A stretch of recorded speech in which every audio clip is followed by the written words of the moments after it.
Hello everyone, आज हम start करते हैं न्यू टॉपिक माइनर्स। हम डिटर्मिनेंट कर चुके हैं, उसके क्वेश्चंस भी कर चुके हैं। अब स्टार्ट करते हैं माइनर्स। माइनर्स क्या होते हैं इसको समझते हैं। सबसे पहली बात, इसको हम डिनोट किससे करते हैं? MIJ से।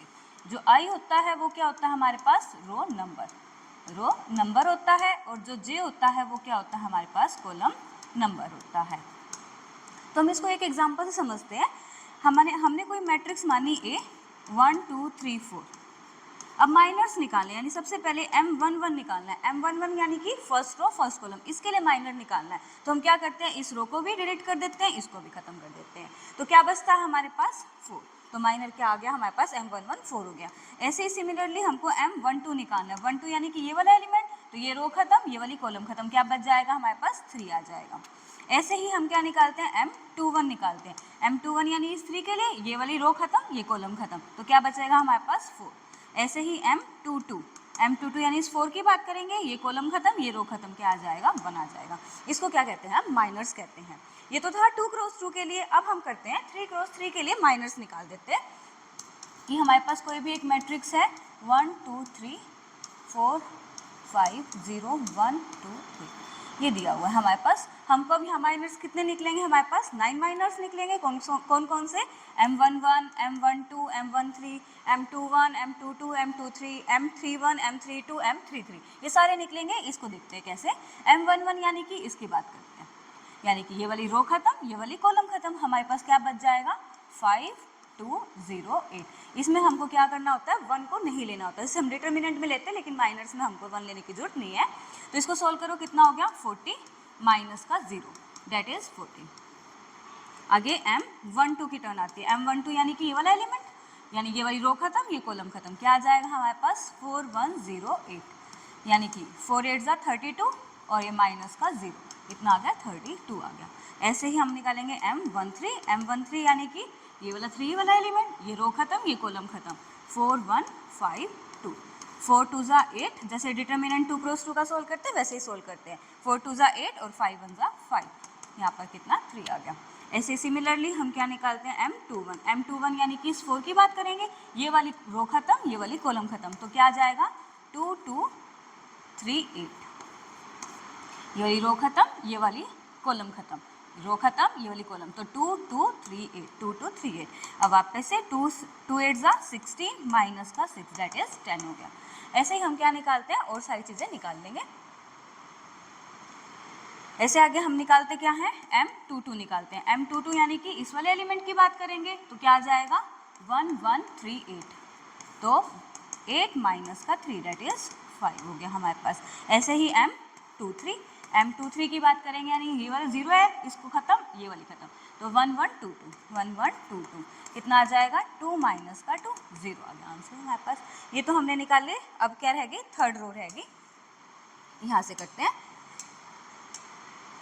किसकी टर्न आती है? M31 की टर्न आती है। M31 यानी कि इसकी बात करेंगे, ये वाली रो खत्म, ये कॉलम खत्म। क्या आ जाएगा? 2 5 3 0, 2 0 जा 0, और यहाँ पर माइनस का 15, यानी कि माइनस का 15 आंसर आ गया। ऐसे ही हम निकालते हैं M32 यानी इस 2 की बात आएगी, ये वाली कॉलम खत्म, ये रो खत्म। 1 4 3 0, 1 0 जा 0, माइनस का 12, यानी कि माइनस का 12 हो गया। ऐसे ही M33 निकाल देंगे। M33 यानी कि इस एलिमेंट की बात, यानी 1 4 2 5, 5 1 जा 5, माइनस का 8, दैट इज माइनस का 3। या ये साइड क्या निकल गया हमारे पास? माइनस।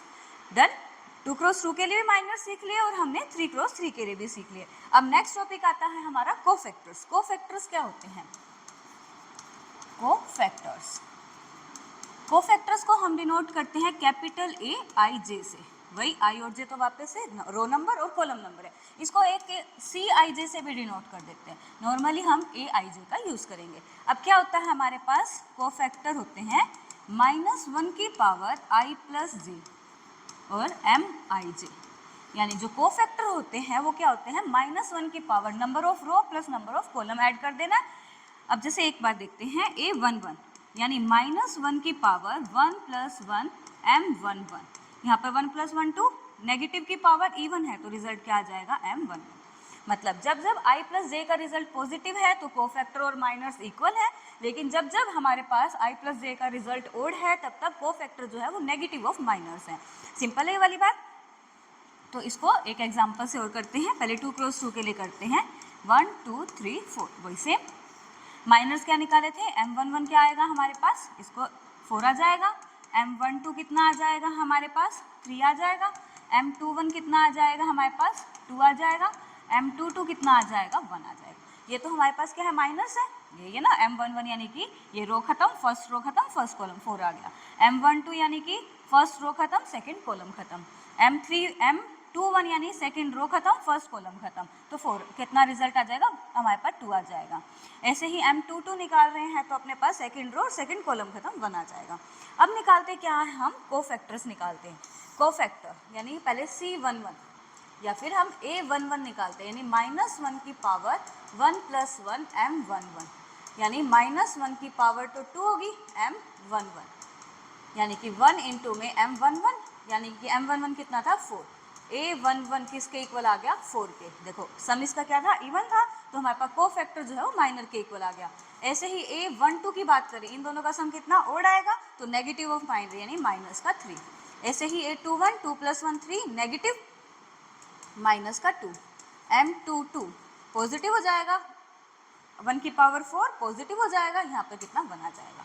तो ये हमारे पास क्या होते हैं, कोफैक्टर्स होते हैं। अगर हमारे पास -1 की पावर i + j, अगर i + j हमारे पास इन दोनों का सम करके इवन रिजल्ट आता है तो कोफैक्टर और माइनर सेम होते हैं, लेकिन अगर इनका रिजल्ट ओड आता है तो नेगेटिव हो जाता है हमारे पास। ये हमारे पास 2 क्रॉस 2 का है। अब 3 क्रॉस 3 का करते हैं। देखो 3 क्रॉस 3 का यहीं से कर देते हैं, हमने माइनस तो निकाल लिए थे, कोफैक्टर निकालते हैं। जैसे हम इसके लिए कोफैक्टर निकालें, देखो यहाँ पर से m11 है, A11 यानी कि दोनों का सम 1 + 1 2 इवन है, तो माइनर और कोफैक्टर दोनों सेम 40 आ जाएगा रिजल्ट, ये आ जाएगा। अब इसके लिए हम कोफैक्टर निकालते हैं, यानी A12 क्या है, 1 + 2 ओड हो गया हमारा, 1 + 2 इवन, 1 + 2 है, इन दोनों का सम क्या हो गया, 3 हो गया, जो कि क्या है, ओड है, तो ये नेगेटिव के इक्वल यानी माइनस का 32 आ गया। अब A13 1 + 3 4 हो गया, इवन हो गया, तो हमारे पास माइनर और कोफैक्टर दोनों सेम रहेंगे, ये आ जाएगा। ऐसे ही A21 की बात करते हैं हमारे पास, यानी कि सम क्या है इसका, ओड है, तो हमारे पास कितना आ जाएगा, माइनस का 10 आ जाएगा। ऐसे ही A22 निकालते हैं, क्या आ जाएगा, इनका सम इवन है, सेम रहेगा 5। A23 ओड है सम इसका, तो माइनस का 0, कोई फर्क नहीं पड़ेगा, ये लिख दिया हमने। ऐसे ही A31 इसका सम क्या है हमारे पास, इवन है, तो कितना, माइनस का 15 ही रहेगा। A32 निकालते हैं, A32 सम क्या है हमारे पास, ओड है, तो यानी कि प्लस का 12, माइनस माइनस प्लस हो जाएगा। A33 फाइंड करेंगे तो कितना आ जाएगा, माइनस का 3 आ जाएगा। ये सारे हमारे पास क्या है, कोफैक्टर्स हैं। आगे हम करते हैं, इसको हम माइनर्स और कोफैक्टर्स निकाल लिए। अब एक टाइप पढ़ते हैं हम, singular matrix. Singular matrix, singular matrix क्या होती है हमारे पास, और एक आती है हमारे पास क्या, non singular matrix. Non singular matrix, singular matrix वो होती है जिसका डिटर्मिनेंट 0 के इक्वल आ जाता है, उसे सिंगुलर मैट्रिक्स बोलते हैं। जिसका डिटर्मिनेंट 0 के इक्वल ना आए उसे नॉन सिंगुलर मैट्रिक्स बोलते हैं। जैसे कि अब एक एग्जांपल से करते हैं, 3 2 4 एक मैट्रिक्स है हमारे पास, 3 2 4 4 3 6 और 5 4 8।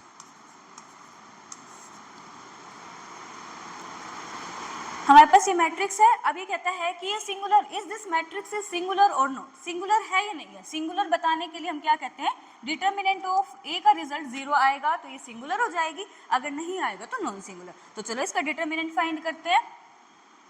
तो determinant of A is equal to 3 into में 3 8 24 माइनस का 24, फिर माइनस का 4 इंटू में कितना हो जाएगा, 16 माइनस का 16, फिर प्लस का 5 इंटू में यहाँ से 12 माइनस का 12, क्या हो गया, सारा ओवरऑल रिजल्ट 0 आ गया। तो ये क्या होगी, हमारे पास एक सिंगुलर मैट्रिक्स होगी। तो जिसका डिटर्मिनेंट 0 आ जाता है उसे हम सिंगुलर मैट्रिक्स बोलते हैं।